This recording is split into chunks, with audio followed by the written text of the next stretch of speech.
Individualism by René Guénon. By individualism we understand the negation of any principle higher than individuality, and the consequent restriction of civilization in all its provinces to purely human elements. Fundamentally, therefore, individualism is, as we have already seen, identical with what, at the time of the Renaissance, was called humanism. It is also the characteristic feature of the profane point of view, as we have just described it.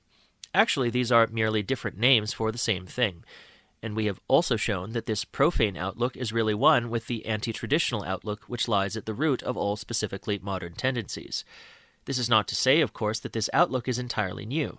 It has already appeared in a more or less pronounced form in other periods, but its manifestations were always limited in scope and outside the main trend, and they never went so far as to overrun the whole of a civilization, as has happened during recent centuries in the West. What has never been seen before is the erection of an entire civilization on something purely negative, on what in fact might be called an absence of principle. And it is this that gives to the modern world its abnormal character, and makes of it a sort of monstrosity, only to be understood if one thinks of it as corresponding to the end of a cyclic period, as we explained at the beginning of this work.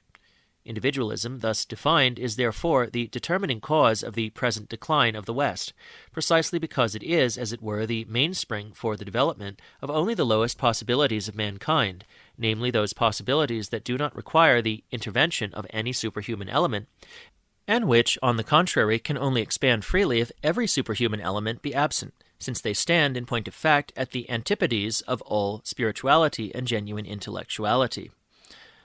Individualism implies, in the first place, the negation of intellectual intuition, inasmuch as this is essentially a super-individual faculty, and of the knowledge that constitutes the true province of this intuition, that is to say, of metaphysic understood in its true sense. That is why all that modern philosophers understand by the word metaphysic, when they admit the existence of anything at all to which they can apply this name, is completely foreign to real metaphysic. It consists, in fact, of nothing but rational structures or imaginative hypotheses, purely individual conceptions, most of which, moreover, bear only on the domain of physics, or, in other words, of nature. Even if any question is touched upon which could really belong to the metaphysical order, the manner in which it is envisaged and treated reduces it to the level of pseudo-metaphysic, and precludes any real or valid solution. It would seem, indeed, as if the philosophers are much more interested in setting problems, however artificial and illusory, than in answering them. And this is but one aspect of the confused love of research for its own sake, that is to say, of the most futile agitation in both the mental and the corporeal domains. It is also an important consideration for these philosophers to be able to put their name to a system, that is, to a strictly limited and circumscribed set of theories, which shall belong to them and be exclusively their own creation. Hence the desire to be original at all costs, even if truth should have to be sacrificed to this originality. A philosopher's renown is raised more by inventing a new error than by repeating a truth which has already been expressed by others. This form of individualism, the begetter of so many systems that are mutually contradictory, even when they are not intrinsically so, is to be found also among modern scholars and artists. But it is perhaps in philosophy that the intellectual anarchy to which it inevitably gives rise is the most apparent.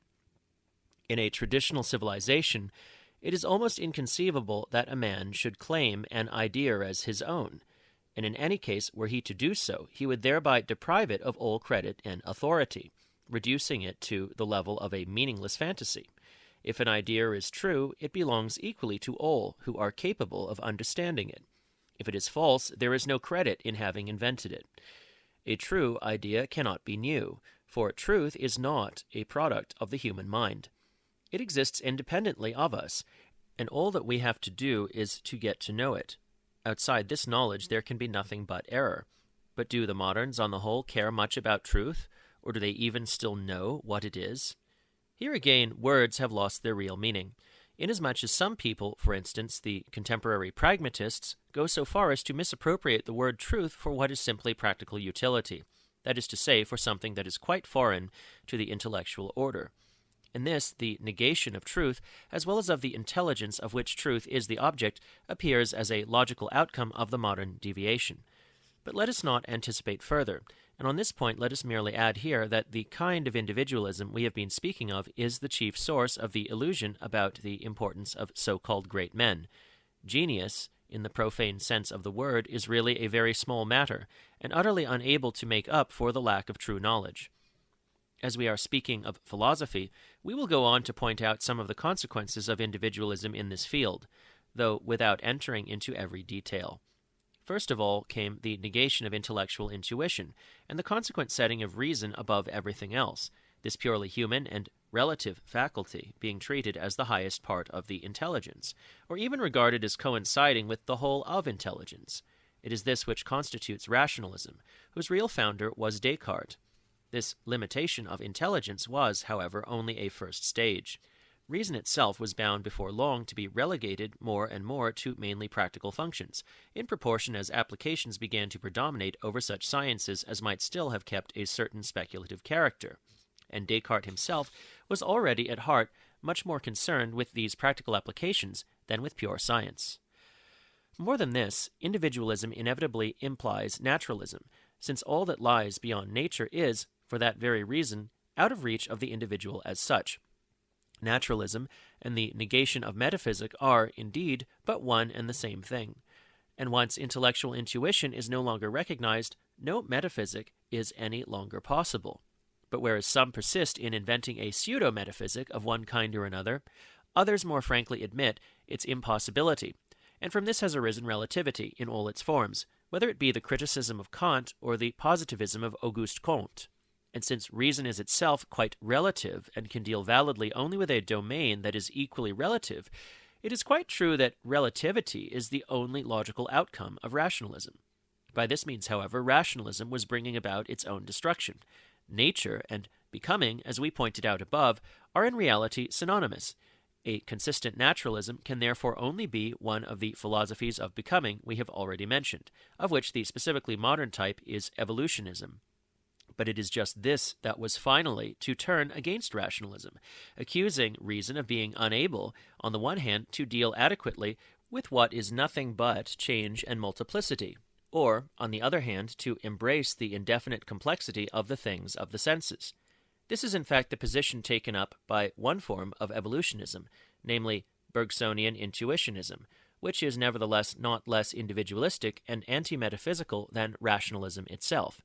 Indeed, although just in its criticism of the latter, it sinks even lower, appealing as it does to a faculty that is really infra-rational, to a vaguely defined sensory intuition, more or less mixed up with imagination, instinct, and sentiment.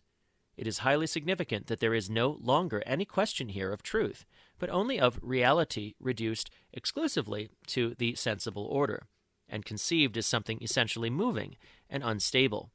With such theories, intelligence is in very fact reduced to its lowest part, and reason itself is no longer admitted except insofar as it is applied to fashioning matter for industrial uses. After this there remained but one more step to take, the denial of intelligence and knowledge altogether, and the substitution of utility for truth. This step was pragmatism, to which we have just referred. Here we are no longer even in the merely human domain as with rationalism, for the appeal to the subconscious, which marks the complete reversal of the whole normal hierarchy, brings us, in actual fact, down to the subhuman. This, in its main outlines, is the course which profane philosophy, left to itself and claiming to limit all knowledge to its own horizon, was bound to tread. It has indeed trodden. So long as there existed a higher knowledge, nothing of this sort could happen, for philosophy was bound at least to respect what it did not know, and could not deny its existence. But when this higher knowledge had disappeared, its negation, already a fact, was soon erected into a theory, and it is from this that all modern philosophy has sprung. But we have dwelt long enough on philosophy, to which it would be wrong to attribute overmuch importance, whatever place it may appear to hold in the modern world. From our point of view, it is interesting mainly because it expresses, in a form as clearly defined as possible, the tendencies of this or that period, much more than it really creates them. And even if it can be said to direct them to a certain extent, it does so only secondarily, and when they are already formed. Thus, for instance, it is certain that all modern philosophy has its origin in Descartes, but the influence exerted by him first on his own time, and then on those that followed, an influence not confined to philosophers alone, would not have been possible had his conceptions not been in agreement with already existing tendencies, which, as a matter of fact, prevailed among his contemporaries in general. The modern outlook is reflected in Cartesianism, and through Cartesianism it acquired a clearer knowledge of itself than it possessed before. Moreover, if a movement in any domain is as conspicuous as Cartesianism has been in that of philosophy, it is always rather a result than a real starting point. It is not spontaneous, but is the result of a whole series of diffused labors. If a man like Descartes is especially representative of the modern deviation, so that to some extent and from a certain point of view one can say that he personifies it, it remains nonetheless true that he is not its sole or first originator, and that one would have to go much further back to trace its source. In the same way, the Renaissance and Reformation, which are usually considered to be the first great manifestations of the modern outlook, completed the breach with tradition rather than provoked it. For us, the beginning of this breach is to be found in the 14th century, and it is at this date, and not a century or 2 centuries later, that the beginning of modern times should be fixed. This breach with tradition calls for further comment, for it is just this that gave birth to the modern world, all of whose characteristics could be summed up in one: opposition to the traditional outlook. A negation of tradition is once again the same as individualism. In point of fact, this is in perfect agreement with what has already been said, since it is intellectual intuition and metaphysical doctrine that bind every traditional civilization to its principle. Once the principle is denied, all its consequences must be denied also, at least implicitly, and thereby everything that really merits the name of tradition is destroyed at once. We have seen already how this process has worked with regard to the sciences, and we will therefore not return to them, but will pass on to another province, in which the manifestations of the anti-traditional outlook strike the eye perhaps even more immediately, since the changes brought about have had a direct effect on the great mass of the people in the West. Actually, the traditional sciences of the Middle Ages were confined to a not very numerous elect, and some of them were even a monopoly of strictly closed schools, and therefore constituted an esotericism in the true sense of the word. But there was also a part of the tradition which belonged to all without distinction, and it is of this external part that we wish to speak. At that time the tradition of the West bore outwardly a specifically religious form, being represented by Catholicism. It is therefore in the realm of religion that we shall have to consider the revolt against the traditional outlook, a revolt which, when it had acquired a definite form, became known as Protestantism, and it is not difficult to see that this is really a manifestation of individualism. Indeed, so marked is this that one could call it individualism applied to religion. Protestantism, like the modern world, is built upon mere negation, the same negation of principles which is the very essence of individualism, and one can see in it one more example, and a most striking one, of the state of anarchy and dissolution that has arisen from this negation. Individualism necessarily implies the refusal to admit of any authority higher than the individual, as well as of any means of knowledge higher than individual reason, and these two attitudes are inseparable. Consequently, the modern outlook was bound to reject all spiritual authority in the true sense of the word, authority, that is, which is based on the superhuman order, and all traditional organization, that is to say, all organization based essentially on this authority, whatever form it may assume, for the form will naturally vary with every civilization. This is what did, in fact, happen. Protestantism denied the authority of the organization qualified to interpret legitimately the religious tradition of the West, and in its place claimed to set up free criticism, that is to say, interpretations resulting from private judgment, even of the ignorant and the incompetent, and based exclusively on the exercise of human reason. What happened in the realm of religion was therefore analogous to the part to be played by rationalism in philosophy. The door was left open to all manner of discussions, divergencies, and deviations, and the result was what it was bound to be: dispersion in an ever-growing multitude of sects, each of which represents no more than the private opinion of certain individuals. As it was impossible under such conditions to come to an agreement on doctrine, this was soon thrust into the background, and the secondary aspect of religion, namely morality, came to the fore. Hence the degeneration into moralism which is so patent in present-day Protestantism. Thus there arose a phenomenon parallel to that to which we have referred in philosophy, as an inevitable consequence of the dissolution of doctrine and the disappearance from religion of its intellectual elements. From rationalism, religion was bound to sink into sentimentalism, and it is in the Anglo-Saxon countries that the most striking examples of this are to be found. What remains is therefore no longer even a dwindling and deformed religion, but simply religiosity, that is to say, vague sentimental aspirations unjustified by any real knowledge. To this final stage correspond theories such as that of the religious experience of William James, which goes to the point of finding in the subconscious man's means of entering into communication with the divine. At this stage, the final products of religious and of philosophical decline mingle together, and religious experience becomes merged in pragmatism, in the name of which a limited God is stipulated as being more advantageous than an infinite God, insofar as one can feel for him sentiments comparable to those one would feel for a higher man. At the same time, the appeal to the subconscious joins hands with modern spiritualism and all those pseudo-religions which are so characteristic of our time and which we have studied in other works. In another direction, Protestant moralism, having gradually eliminated all doctrinal basis, has ended by degenerating into what is called lay morality, which counts among its adherents the representatives of all the varieties of liberal Protestantism, as well as the open enemies of every religious idea. At heart, both groups are guided by the same tendencies, and the only difference is that not all go equally far in the logical development of everything that these tendencies imply. Actually, religion being essentially a form of tradition, the anti-traditional outlook cannot help being anti-religious. It begins by distorting religion, and, when it can, ends by suppressing it altogether. Protestantism is illogical.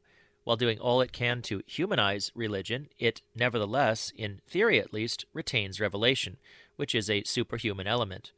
It does not dare carry its negation to the logical conclusion, but by subjecting revelation to all the discussions resulting from purely human interpretations, it does in fact reduce it to next to nothing. And seeing as one does people who persist in calling themselves Christians even though they deny the very divinity of Christ, one cannot avoid the supposition that they are much nearer to complete negation than to real Christianity, although they may not realize the fact. Such contradictions, however, should not occasion too much surprise, for they are, in every field, one of the symptoms of the disorder and confusion of our times. Just as the incessant subdivision of Protestantism is one of the many manifestations of that dispersion in multiplicity which, as we have shown, is to be found everywhere in modern life and science. Moreover, it is natural that Protestantism, owing to the spirit of negation by which it is animated, should have given birth to that destructive criticism which, in the hands of the so-called historians of religion, has been turned into a weapon against all religion, so that, while claiming to recognize no other authority than that of the sacred books, the Protestant movement has in this way contributed very largely towards the destruction of this very authority, that is to say, of the minimum of tradition that it still retained. Once started, the revolt against the traditional outlook could not be stopped halfway. An objection might here be raised. Even though it broke away from the Catholic organization, might not Protestantism, in that it continued to admit the validity of the sacred books, have preserved the traditional doctrine contained therein? But the introduction of free criticism completely refutes such a hypothesis, since it opens the door to all manner of individual fantasies. Moreover, the preservation of the doctrine presupposes an organized traditional teaching to keep alive the orthodox interpretation, and in actual fact this teaching has, in the Western world, been identified with Catholicism.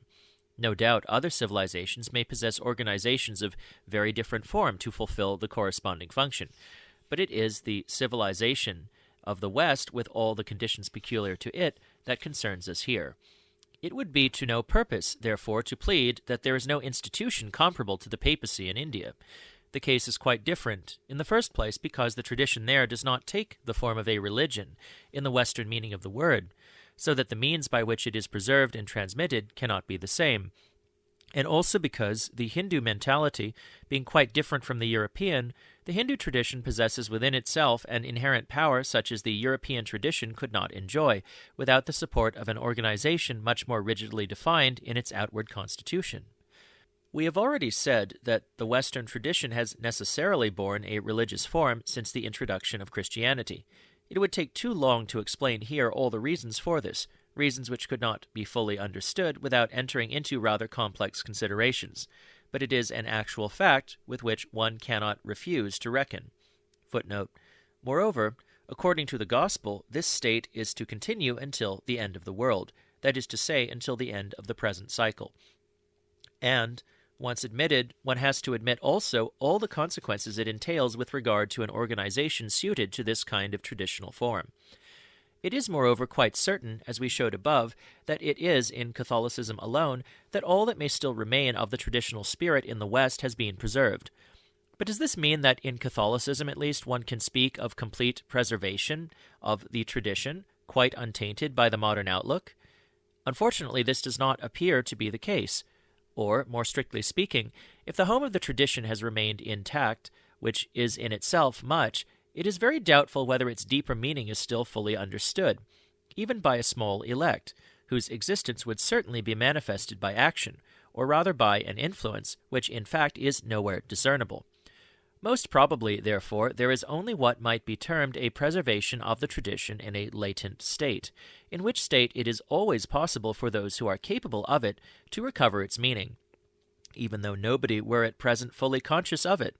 Moreover, outside the religious domain, scattered here and there in the Western world, there are also many signs or symbols descended from ancient traditional doctrines and preserved without being understood. In such cases, contact with the fully living traditional spirit is necessary to awaken what has thus fallen into a kind of sleep, and to restore the lost understanding. And be it said once more, it is mainly in this direction that the West will require help from the East if it is to recover knowledge of its own tradition. What we have just said refers to the possibilities which Catholicism, through its principle, constantly and unalterably contains. With Catholicism, therefore, the influence of the modern outlook is unable to do more than prevent certain things from being effectively understood, at least for a certain time. However, one would have to admit a more positive effect of the modern outlook on the present state of Catholicism if one judged it by the way in which the great majority of its adherents understand it today. That is, if one can use the expression positive for something which is, in reality, essentially negative. In saying this, we are thinking not only of more or less definite movements, such as that which was actually called modernism, and which was nothing else than an attempt, happily frustrated, to smuggle the Protestant outlook into the Catholic Church itself. We are thinking more particularly of a state of mind which is more general and diffused, less easily definable, and therefore still more dangerous, and whose great danger lies in the fact that those who are affected by it are often unaware of its existence. It is possible to think oneself sincerely religious and not be at all religious at heart. It is even possible to consider oneself a traditionalist without having the least notion of the real traditional spirit, and this is one more symptom of the mental confusion of our time. The state of mind we are referring to is primarily one which consists, so to speak, in minimizing religion, in treating it as something to be kept on one side and relegated to as limited and narrow a field as possible, so that it remains completely fenced off, with no real influence on the rest of existence. Are there many Catholics today whose way of thinking and acting in everyday life differs noticeably from that of the most unreligious of their contemporaries? We allude also to the almost complete ignorance of doctrine, and even indifference to everything connected with doctrine. Religion for many people is simply a matter of performance and custom, not to say of routine, and there is a deliberate refusal to attempt to understand anything at all about it, a refusal that even reaches the point of thinking that it is impossible to understand it, or perhaps that there is nothing there to be understood. And indeed, could anyone who really understood religion give it such an unimportant place among his general preoccupations? The doctrine is consequently, in fact, forgotten or reduced to next to nothing, a process which brings Catholic practice very close to the Protestant conception, being an outcome of the same modern tendencies that are opposed to all intellectuality. And what is even more regrettable, the teaching commonly given, instead of reacting against this state of mind, favors it by adapting itself only too readily to it. There is constant talk of morality, while very little is said about doctrine, on the pretext that this would not be understood. Religion has become mere moralism, or at least it seems as if nobody cares any longer to see what it really is. If, nevertheless, doctrine is still sometimes made a subject of discussion, It is too often only degraded by being debated with its adversaries on their own profane ground, which inevitably leads to the making of completely unjustifiable concessions.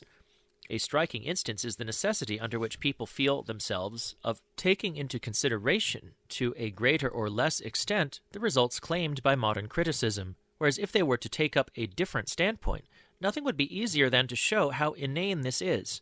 Under such conditions, how can anything really remain of the true traditional spirit?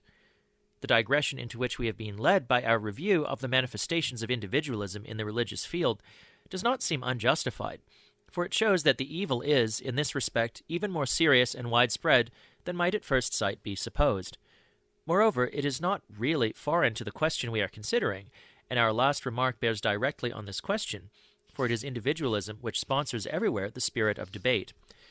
It is very difficult to make our contemporaries see that there are things which by their very nature cannot be discussed. Modern man, instead of attempting to raise himself to truth, claims to drag truth down to his own level, which is doubtless the reason why there are so many who imagine, when one speaks to them of traditional sciences, or even of pure metaphysic, that one is speaking only of profane science and of philosophy. It is always possible to hold discussions within the realm of individual opinion, as this does not go beyond the rational order, and it is easy to find more or less valid arguments on both sides of a question when there is no appeal to any higher principle. Indeed, in many cases, discussion can be carried on indefinitely, without arriving at any solution, which is the reason why almost all modern philosophy is built up of quibbles and ill-framed propositions. Far from clearing up these questions, as it is commonly supposed to do, discussion usually only entangles or obscures them still further, and its commonest result is for each participant, in trying to convert his opponent, to become more firmly wedded to his own opinion and to shut himself up in it more exclusively than ever. The real motive is not the wish to attain to knowledge of the truth, but to prove oneself right in spite of opposition, or at least, if one cannot convince others, to convince oneself of one's own rightness, though failure to convince others invariably occasions regret in consequence of the craving for proselytism, which is one of the most characteristic features of the modern Western mentality. Sometimes individualism, in the lowest and most vulgar sense of the word, is manifested in a still more obvious way, as in the desire that is frequently shown to judge a man's work by what is known of his private life, as though there could be any sort of connection between the two. The same tendency, combined with a mania for detail, is also responsible for the interest shown in the smallest peculiarities in the lives of great men, and for the illusion that all that they have done can be explained by a sort of psychophysiological analysis. All this is very significant for anyone who wishes to understand the real nature of the contemporary mentality. To return for a moment to the introduction of the habit of discussion into realms in which it has no rightful place, it must be stated quite clearly that an apologetic attitude is in itself extremely weak, being merely defensive in the juridical meaning of the word. It is not without reason that it is expressed by a word derived from apology, the real meaning of which is the plea of an advocate, and which in English has even taken on, in current use, the meaning of excuse. The excessive importance attached to apologetics is therefore an undeniable proof of the decline of the religious spirit. This weakness becomes still greater when apologetics degenerate, as we remarked above, into discussions as completely profane in their method as in their point of view, in which religion is put upon the same plane as the most contingent and hypothetical of philosophic, scientific, or pseudo-scientific theories, and in which, in order to appear conciliatory, the apologists go to the length of admitting, to some extent, conceptions invented for the sole purpose of ruining all religion. Such apologists themselves furnish the proof of their complete ignorance of the real character of the doctrine, whose more or less authorized representatives they believe themselves to be.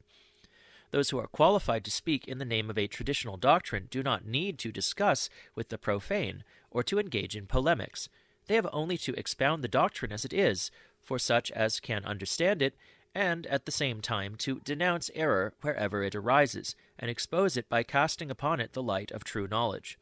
Their function is not to compromise the doctrine by taking part in any strife, but to pronounce the judgment which they have the right to pronounce, if they effectively possess the principles that should infallibly inspire them.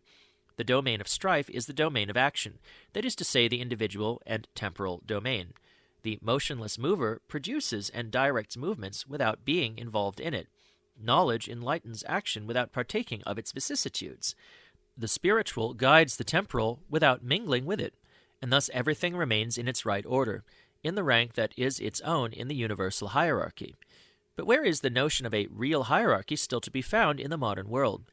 Nothing and nobody is any longer in the right place. Men no longer recognize any effective authority in the spiritual order, or any legitimate power in the temporal. The profane presume to discuss what is sacred, and to contest its character and even its existence. The inferior judges the superior, ignorance sets bounds to wisdom, error prevails over truth, the human supersedes the divine, earth overtops heaven, the individual sets the measure for all things and claims to dictate to the universe laws drawn entirely from his own relative and fallible reason. Woe unto you, ye blind guides, the gospel says, and indeed everywhere today one sees nothing but blind leaders of the blind, who, unless restrained by some timely check, will inevitably lead them into the abyss, there to perish with them.